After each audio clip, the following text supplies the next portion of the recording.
Okay. Welcome back to Lenz's Comic Cool Classics.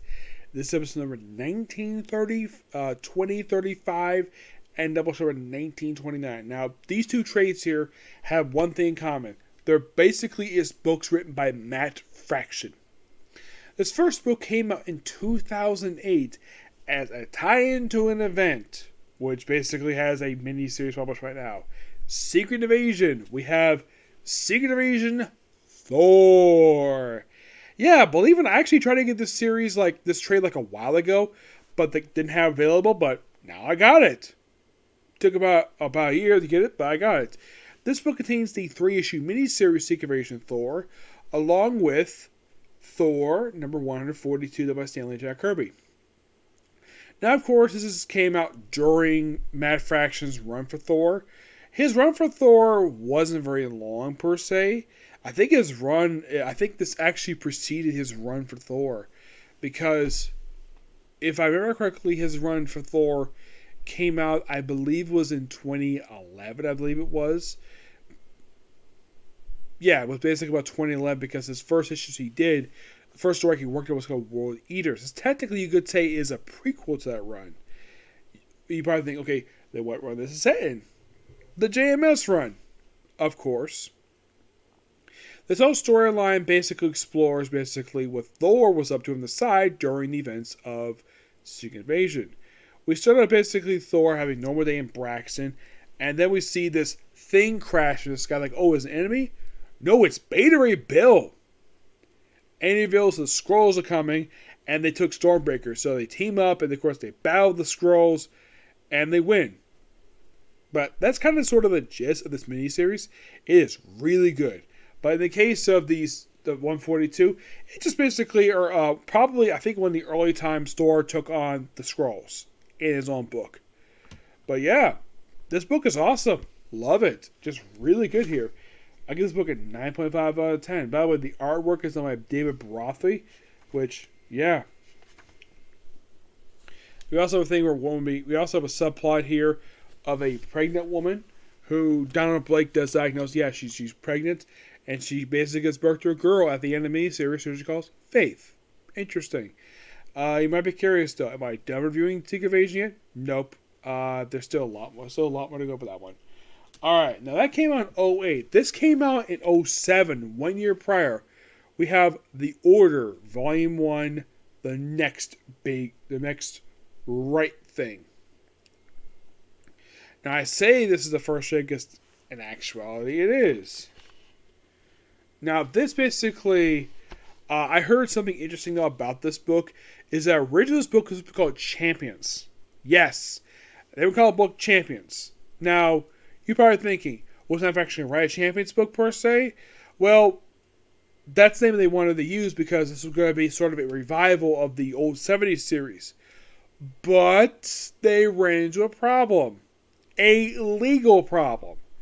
There was this independent company who used the name Champions for one of their books, and apparently they sued Marvel over the name and they won. Though Marvel was do Champions anyways in 2016.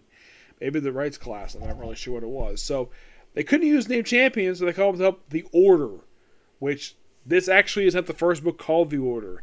The actual book published with the same name just about 6 years prior to this. And it was a continuation of a run started by Roger Stern in 2001. Yeah, it was a 6-issue miniseries that was just basically a continuation of the Defenders book, which lasted for 12 issues.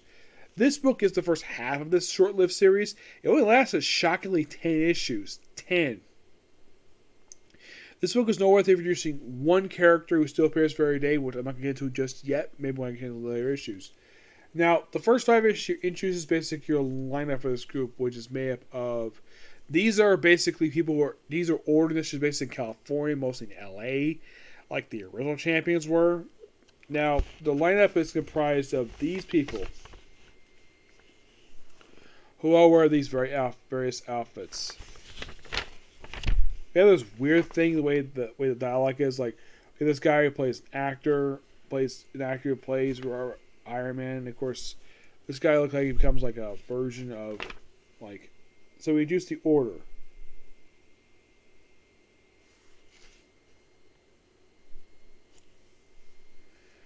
And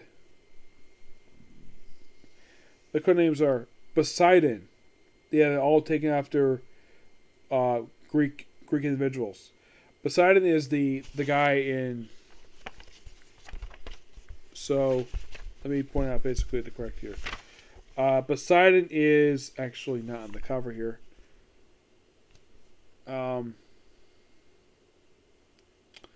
Hermes is actually the speedster you see in the cover.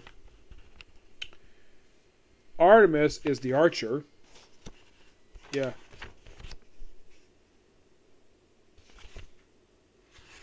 Yeah. The one with the sword.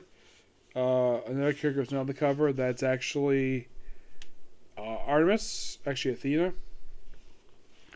The one with the hammer.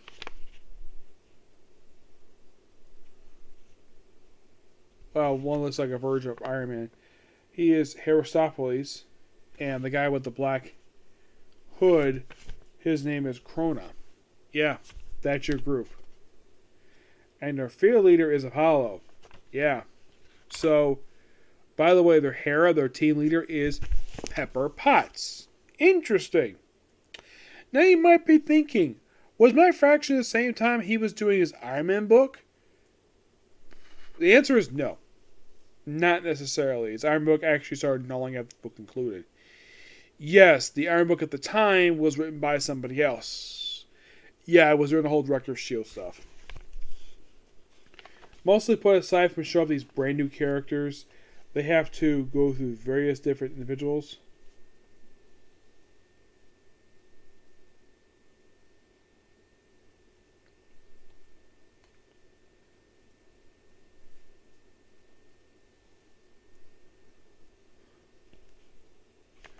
So they have this goon who thinks he's the boss.